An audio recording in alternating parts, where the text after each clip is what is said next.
Hola, ¿cómo están? Aquí lo ofrecido. Quiero explicar el texto que estamos leyendo sobre raza y etnia, sexo y género, que es de la autora Doris Lamos. Espero que este video les sirva para entender mejor estos términos y poder hacer la tarea que al final voy a explicar de qué se trata. Doris Lamos Canavate, como ven ustedes, es una investigadora docente de la Universidad Autónoma de Bucaramanga, es decir, es de Colombia. Como vemos, tiene varios artículos escritos, varias producciones escritas más recientes, ¿no? Porque el texto que estamos leyendo es de 2012, sin embargo, lo elegí porque tiene los términos fundamentales que debemos comprender. Vamos a partir de una pregunta. ¿Por qué es importante revisar estos términos? ¿Cómo así estamos poniendo los términos eh, raza, etnia, sexo y género a reflexión? Por un lado, porque es mejor tener una postura teórica, como nos dice la misma autora del texto, es preferible tener una postura teórica frente a las diversas formas de retóricas. ¿Qué es una retórica? Es una forma de expresión, un discurso que una persona o varias personas dicen con relación a un tema, pero que no está no está expresado de manera argumentada. Más bien es como más sale de lo emotivo y muchas veces tiene una postura a lo mejor ideológica, a veces también una postura más desde un punto de vista personal, no necesariamente afianzado a una postura científica, en este caso teórica también. Eso por un lado. También vemos que la autora nos indica que estos términos siempre han estado vinculados a los discursos de poder y por eso también considera la autora que es necesario revisar el significado de esos términos y cómo se los entiende, ¿no? Por otro lado, se requiere conocer cómo se entienden estos términos también en el contexto de los estados-nación. ¿Qué quiere decir esto de estados-nación? Revisando un poquito los conocimientos previos que tienen, recordarán que una vez que terminan las monarquías, empiezan otras formas de organización social, entonces aparecen los países bajo la forma de estados-nación, ¿verdad? Entonces ya no hay monarcas o reyes, sino que empieza a darse otro sistema de gobierno, de organización social. Y claro, entonces en este momento en que eso ocurre, también se empieza a dar una forma de desvalorización de las diversidades, ¿sí? En- Vale la pena preguntarse qué relación tienen estos términos de raza, etnia, sexo y género en la historia de América. Aquí también hacía otra pregunta que está relacionada al texto que estábamos leyendo. Blancos, negros, indios, asiáticos y otros es algo, se podría decir que es una racialización. La autora nos estaba planteando en el texto también esta aproximación histórica y dice que la considera importante ya que, bueno, pues hay diferentes aproximaciones y es necesario darle un contexto histórico a la aparición de estos términos. Por ejemplo, en contextualizar que a partir de la invasión de Europa a América, es decir, a partir de la conquista y luego la colonia, se da un proceso de esclavitud, ¿no?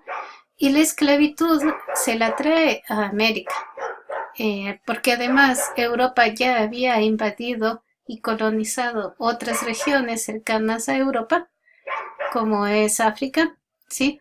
Entonces, Europa, a través de la conquista en América, también trae la esclavitud de negros, ¿verdad?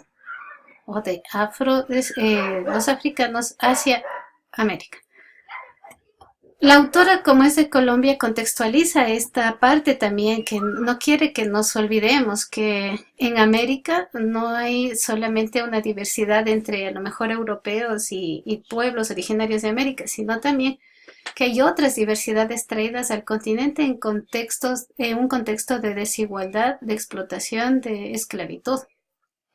Por eso es que nos indican, ¿no?, que Colombia a fines del siglo XX también reconoce esas diversidades en la Constitución, pero dice igual y se invisibiliza a la población negra de Colombia. Vale la pena también ir pensando o recordando que en la Constitución del 98 en Ecuador se hace también, asimismo a fines del siglo XX, ¿verdad? Se empieza a reconocer también al Ecuador como un país diverso, pero se incluyen los términos multiétnico y pluricultural, ¿no? Entonces no se habla de diversidad racial, es multietnia, ¿verdad? Esto aparece en los términos. Y en la Constitución de 2008 de Ecuador también se cambia y ya no se habla de un país multiétnico pluricultural, sino plurinacional e intercultural. Entonces aparecen dos palabras que no aparecen en este texto, que no define la autora que estamos leyendo en este texto, pero que vamos a tener que reflexionarlas luego. Esto también quería aclarar lo de genotipo y fenotipo. Entonces, la autora destaca esto en un pie de página, ¿no?, del texto que estamos leyendo, cuando empieza a hablar de razas y etnias, porque ahí va haciendo un acercamiento, ¿no?, de dónde surgen estos términos relacionados al tema o al término raza. Entonces dice que las ciencias sociales, diríamos, se han aliado a otras ciencias como las ciencias biológicas, no lo dice así exactamente el texto, ¿no? Pero de alguna forma se ha tratado de probar que existen las razas o que no existen las razas, ¿no? Actualmente, ya gracias a la ciencia genética, ya se ha probado que no existen razas humanas en sí, ¿no? Que lo que hay es diferencias genotípicas. Es decir, aquellas diferencias genéticas, ¿sí?, que se van dando entre unos seres humanos y otros.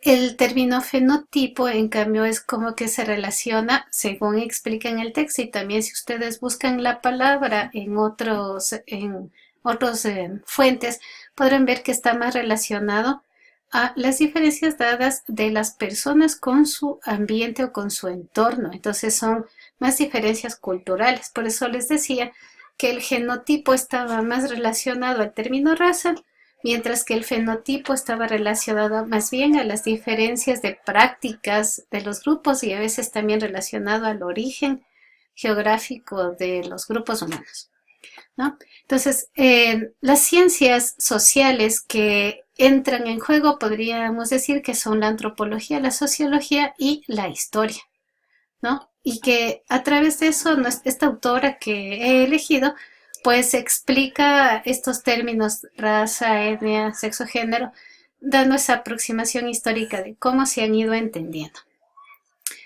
El término raza surge a partir de América, dice Quijano 2000, que es uno de los autores seleccionados por la autora Lamus, ¿no? Entonces, Quijano dice que el término raza surge a partir de la conquista de América, sirve como para dar una identidad social tomando en cuenta procedencia geográfica, ¿no?, que puede ser a ratos el continente Europa versus América o los países, ¿no?, España, Portugal, Ecuador, Perú, Venezuela, que no es cierto, empiezan a aparecer en los lenguajes de la gente mientras se explica esto. También se dice que permitió este término raza hacer una clasificación social que legitimó relaciones de dominación. ¿Qué quiere decir esto? Que pues se establece el término raza para indicar cuáles son aquellas que tenían o no legitimidad para dominar a otras, ¿sí? Entonces, en principio estos términos aparecen con esa idea. Voy a prender la luz porque ya está bajando un poquito y ya no se me va a ver. La clasificación social y relaciones de dominación, decíamos, tienen que ver con esto, ¿no? Cuando decimos de clasificación social, es lo que a futuro también se llama estratificación social, quiere decir hablar de unos niveles más bajos que otros, ¿no? Y clasificar superiores con inferiores y luego decir cuáles pueden dominar a unos a otros, ¿no? Este patrón de dominación de la era moderna también implica, diríamos, una base para la sociedad capitalista, donde sabemos que hay unas jerarquías, ¿no? Unos que establecen un rol de poder frente a otros que son subordinados y que tienen que adaptarse a las decisiones de quienes tienen o ejercen el poder. En este caso no está en el texto, pero hay que siempre ir relacionando con el propio contexto, ¿no? Es decir, más de 500 años que constituye históricamente la dominación que existió desde Europa hacia América, ¿verdad? Entonces, fue una parte de la historia que permitió consolidarse la nueva sociedad capitalista, que empezó a darse a partir de allí, ¿no? En un largo proceso de algunos años, pero que esa riqueza en minerales que existía en América sirvió como una especie de base, ¿no es cierto?, para que Europa establezca su capital, ¿no? Para que mucha gente de Europa establezca un capital de base que les sirvió luego para tener alguna relación, algún tipo de poder en Europa mismo, ¿no? Y luego pues se derivó también a América, ¿verdad? Entonces, en ese sentido, estaba reflexionando yo que estos recursos que luego se van a las grandes ciudades, pues en la actualidad siguen saliendo como de los campos, de las zonas, ¿no es cierto?, donde hay una fuerza de trabajo que es la que menos ingresos tiene o cuyos ingresos no se reconocen, ¿no? Aquí este término raza también digo con relación a ciertos hechos actuales en Ecuador, se ha podido escuchar cuando alguien, por ejemplo, dice, bueno, los indígenas, cuando lo dicen de una buena manera y si no dicen los indios que se queden en el campo, finalmente ellos no necesitan más, tienen todo a la mano, sacan la mano y ya tienen para comer, sacan la mano y en los campos ya hay todo lo que requieren, a ellos no les afecta nada, así que se queden nomás en el campo, no requieren nada, no necesitan nada. Entonces hay mucho de este pensamiento que viene del siglo XV, 1492, en que aparentemente Colón descubre América, ¿sí? Hacia adelante siglo XVI, ¿no? Los años 1500, y ese pensamiento sigue aún, diríamos, colonizador, descalificador, que desvaloriza a ciertos grupos humanos, pues sigue presente a veces en nuestro lenguaje cotidiano. En el texto no dice específicamente riqueza, prestigio y poder, pero yo quería que se entiendan estos términos, porque mientras nos explica el autor a través de esos autores que están allí, a su vez, ¿no? De Miñono, por ejemplo, y de Linneo que están allí, nos quiere hacer ver que estos elementos de los recursos, que son los recursos naturales cercanos, los recursos minerales, ¿verdad? También el capital, está enlazado a aquello del prestigio y luego al poder. Entonces, la idea esta de raza, como por ejemplo nos explica Miñono, se vincula muchas veces a la pureza de sangre, ¿no? A pensar que hay unas razas que tienen una sangre mucho más pura que otras, y eso les da como cierto, diríamos, cierta legitimidad para considerarlos más valiosos y para considerarlos también como legitimados para ejercer el poder. Por allí también la idea del mestizaje, el mulataje, es decir, aparece la idea de que hay unos que tienen sangre pura como los blancos, otros que son sangre pura pero inferior como negros o indígenas, indios, ¿no? Y que en esas mezclas hay una pérdida, como si ser un mestizo o un mulato sigue siendo de una calidad inferior, ¿no? Y sigue siendo una ideología para la dominación. Durante la videoconferencia también decíamos, se habla del racismo científico, ¿no? Aquí Lamus destaca este pensamiento de Linneo, que era un investigador, diríamos, ¿no?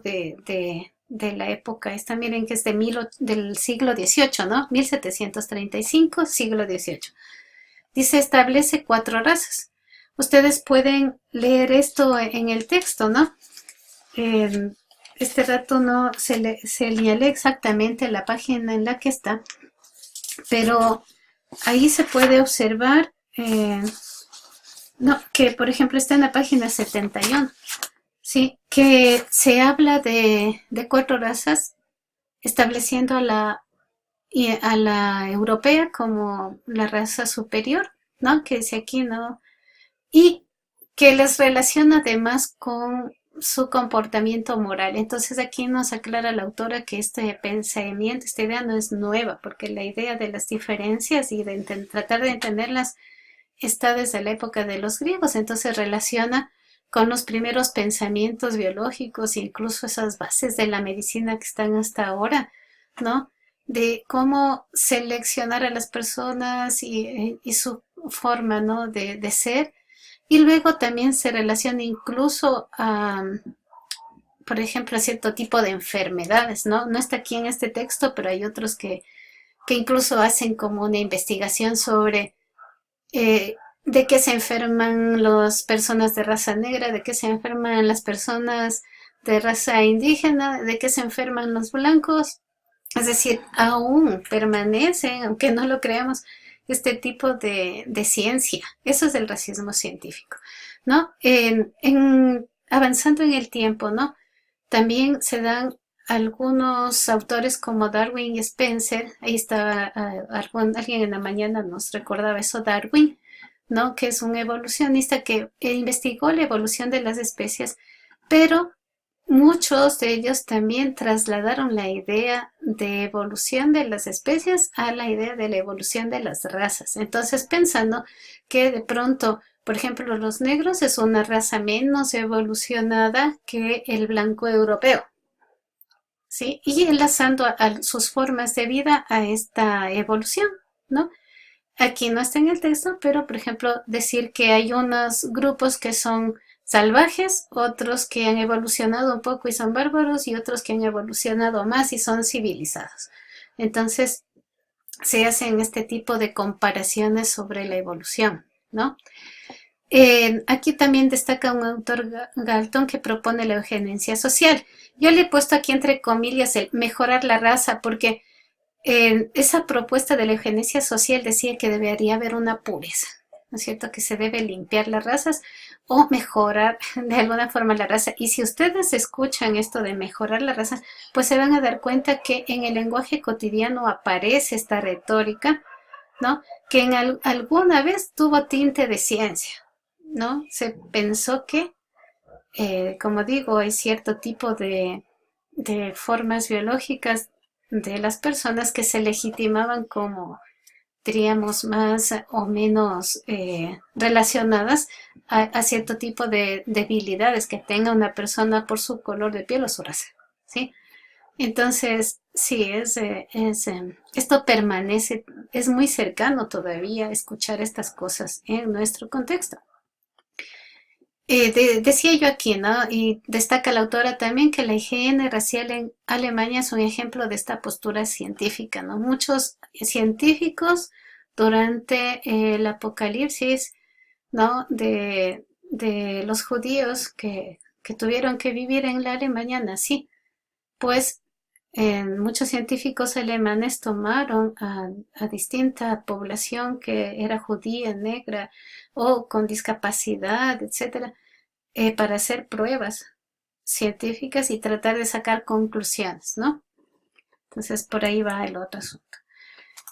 En este asunto también destaca la autora este pensamiento de Spencer, ¿no? Donde este autor, por ejemplo, legitimaba que había algunas razas que dominaban a otras porque eran más fuertes o más inteligentes, ¿no?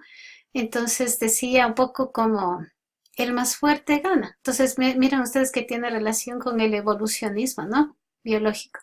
Entonces también se opone al mestizaje por esto de, que decíamos, una degeneración social. Huxley y Haddon en 1951 son unos autores que más bien proponen que el término raza no debería ser usado y que además corresponde a una cuestión más ideológica, entonces tratan de hacerlo más científico y reemplazan o proponen que se hable más bien de grupos étnicos o de la etnicidad, ¿no?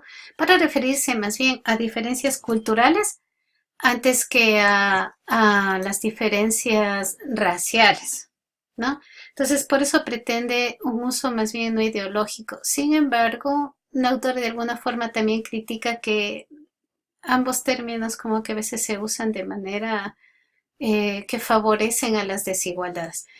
Y luego, más tarde, en UNESCO, en 1978, en uno de sus documentos, como que decreta, ¿no?, que no hay inferioridad o superioridad, pero sigue usando la palabra raza o etnia, ¿no? Porque dice entre grupos raciales o étnicos, es decir, no deslegitima ninguno de los dos términos. Vuelvo a reflexionar yo aquí.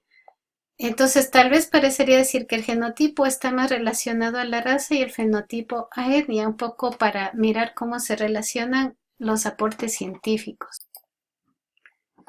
Sí, entonces, esto es, ya, la identidad, la marca del contexto, esta idea la puse yo ahí, ¿no? Con relación a lo que nos dice Doris Lamos, porque destaca allí en esta parte el pensamiento de este autor Restrepo, que también es colombiano, ¿no? Dice, finalmente no hay esencialismos. No se puede decir que uno es esencialmente indígena, esencialmente, no sé, pues afrodescendiente, esencialmente, eh, quiteño, esencialmente guayaquileño. Es decir, no hay los esencialismos, ¿no? Porque la identidad es algo que se construye históricamente y también se define históricamente y socialmente. Entonces, dice que hay unas posturas esencialistas como que se toma, ¿no?, que la identidad es una manifestación de una herencia biológica, cultural, y entonces, pues hay que como que comportarse de acuerdo a esa herencia, ¿no? También diría que otros dicen que la identidad étnica debería estar marcada por las expresiones de un grupo social. Entonces, esa visión es muy reducida porque, bueno, siempre remarco yo esto, cuando hablamos de cultura no solo es hablar de costumbres y tradiciones, no, esa es como una parte más manifiesta de las expresiones humanas, pero están en el fondo otras cuestiones. Otra cosa que también hay que tomar en cuenta que dice Restrepo es que la identidad es un producto de mediaciones y confrontaciones sociales, es decir, bueno, esto lo hemos hablado también en clases, como cuando decimos un momento histórico en la vida, nos identificamos como estudiantes y podemos hacer una comunidad de estudiantes.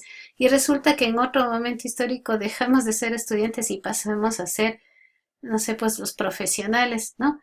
Eso como para dar un ejemplo. En cuanto a las identidades ya sociales, pues lo mismo. Entonces por ejemplo, en este momento en Ecuador podemos mirar cómo se dan estas confrontaciones y también se trata de dar unas mediaciones, ¿no?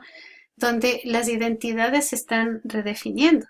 ¿Qué mismo significa ser de una persona de los pueblos y nacionalidades del Ecuador? ¿Qué significa que seamos ecuatorianos en este marco de estas diversidades, ¿no? Ahí también había apuntado que la raza y la etnicidad son términos que adquieren diferentes significados según el contexto. Esto es lo que nos estaría diciendo la autora. Yo creo que ahí coincido con ella en esta parte en que sí, los términos se van redefiniendo de alguna forma.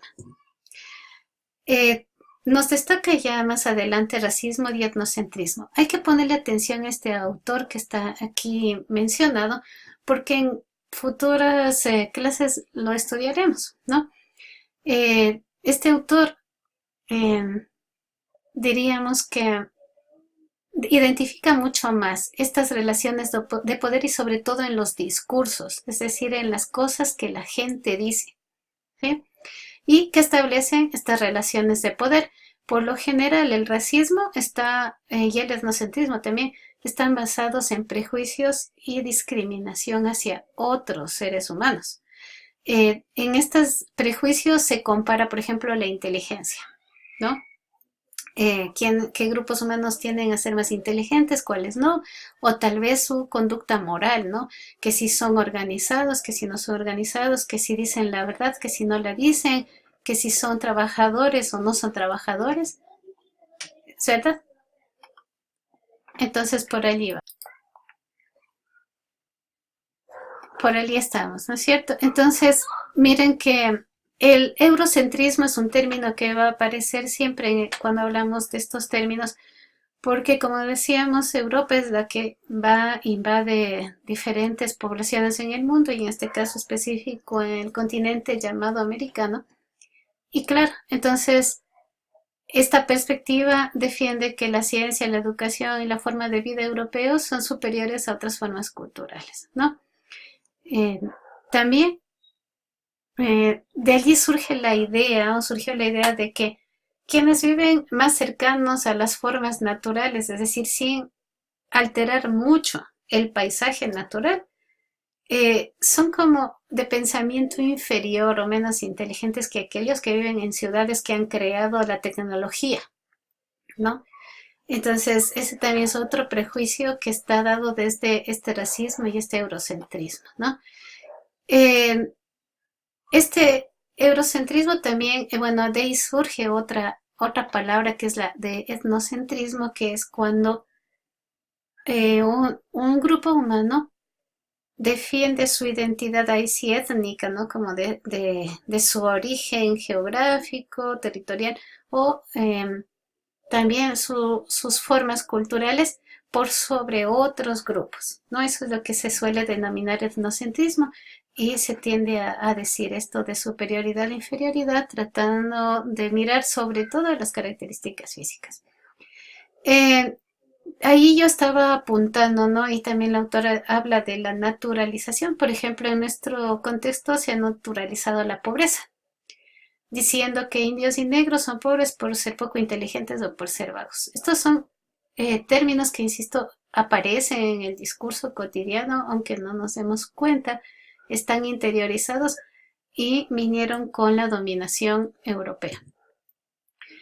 Pasando a otro tema, ¿no? Que presenta el texto cuando habla de sexo y género, también trata de hacer un acercamiento histórico. Aquí no me voy a detener mucho porque quisiera que ustedes lean con detalle esta parte y voy a dar solo unas pautas como para que vayan profundizando y haciendo un ejercicio parecido al que hemos hecho con el de raza y etnia, es decir, buscando en nuestro contexto dónde aparecen estas definiciones de sexo y de género y también qué pasa con el sexismo, ¿no?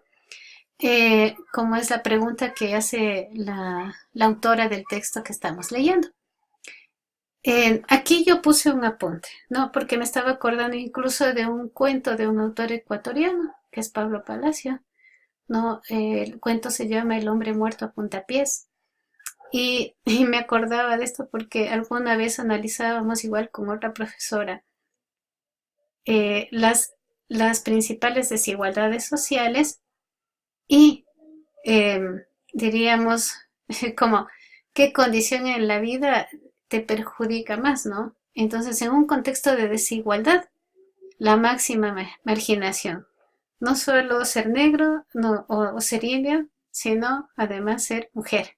Entonces, de allí parte como esta situación de analizar, ¿no? Cuando una persona sufre diferentes discriminaciones y desigualdades a causa de su condición.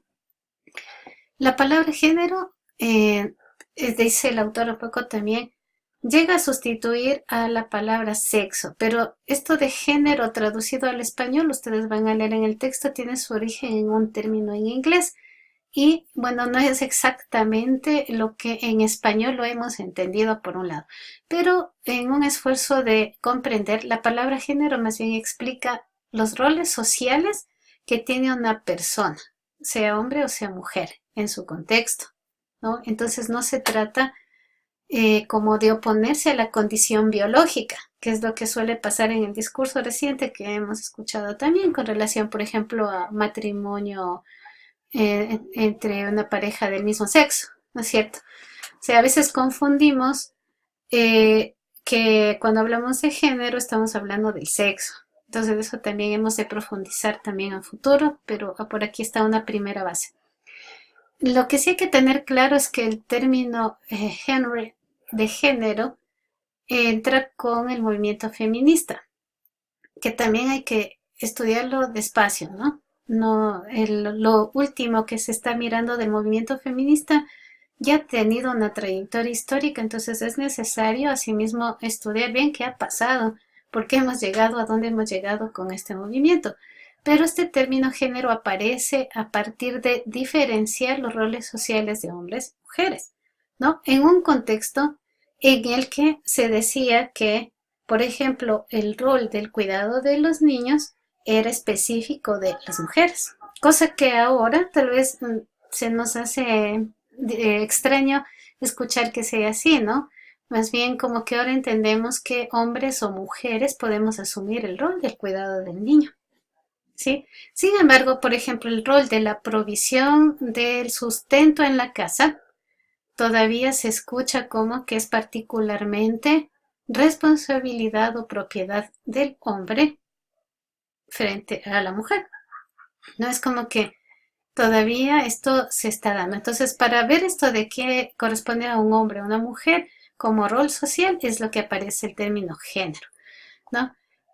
Por eso es que esta autora, que es muy reconocida, Simone de Beauvoir, dice no se nace mujer, se deviene mujer.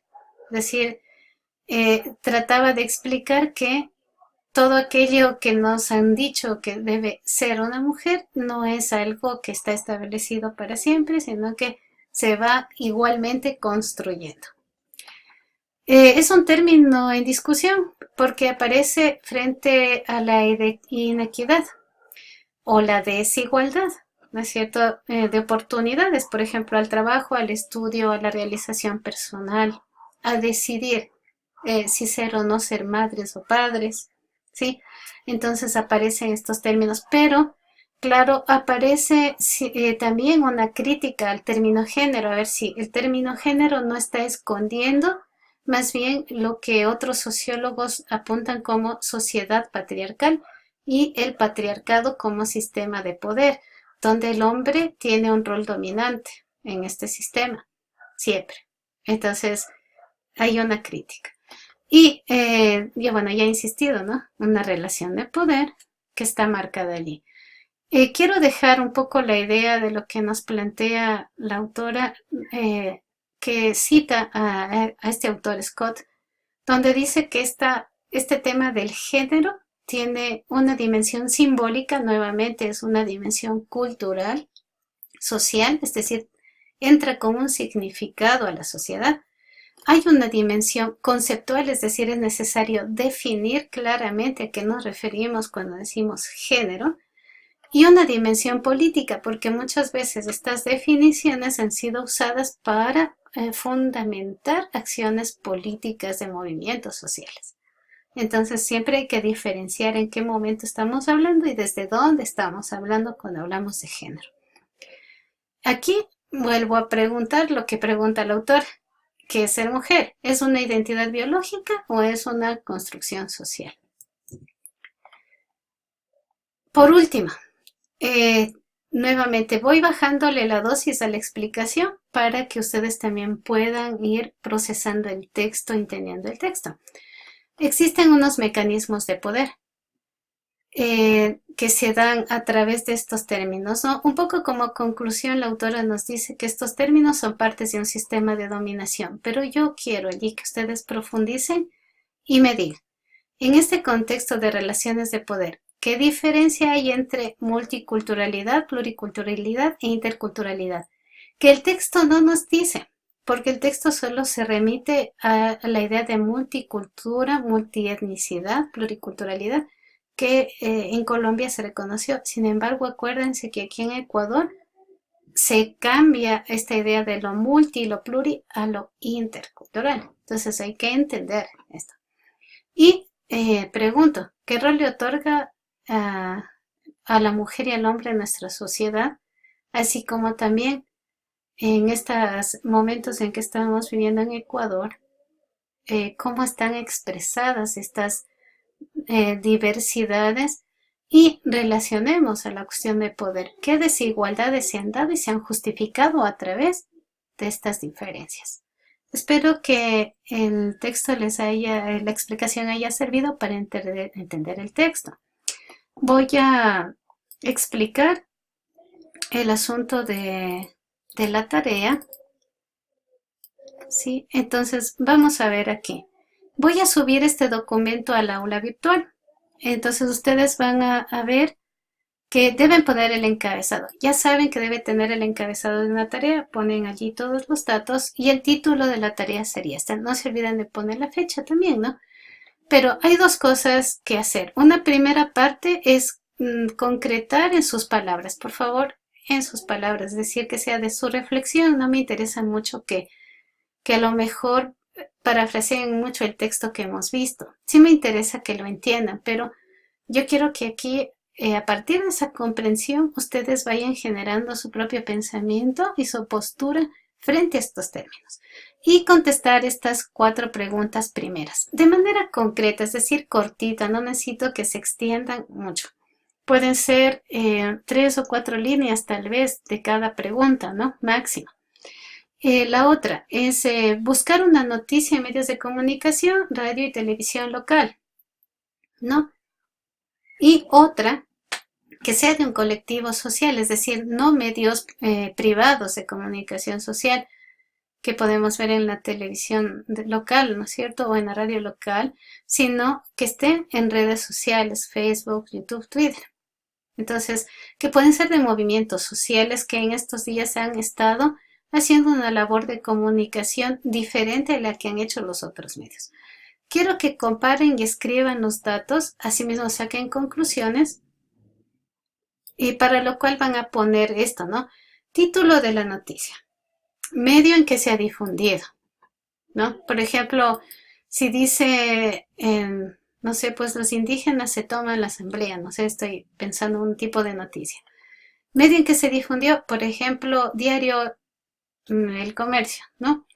Ya, grupo o movimiento social que emite la noticia en el caso, sobre todo, de las noticias que están en las redes sociales. A lo mejor, por ejemplo, pueden mirar el medio de la Universidad Politécnica Salesiana que tanto en radio y en Facebook han estado difundiendo información. Sí, pueden ver ese medio oficial de la Universidad Salesiana, ¿no? Y ahí de identificar a qué se refiere. Y cómo se expresa la identidad cultural de los pueblos y nacionalidades del Ecuador. Entonces hemos visto las manifestaciones de este día, de los movimientos sociales y cómo se han ido juntando. Entonces quiero que expliquen cómo se expresa esa identidad, ¿no? Si hay estos criterios de diversidad, de desigualdad, ¿qué se expresa? ¿Qué se reclama? ¿Qué se pide? ¿Qué está de por medio en ese discurso? ¿Sí? Y por otro lado, ¿qué dicen los medios de estas manifestaciones, ¿no? Y de estos movimientos sociales?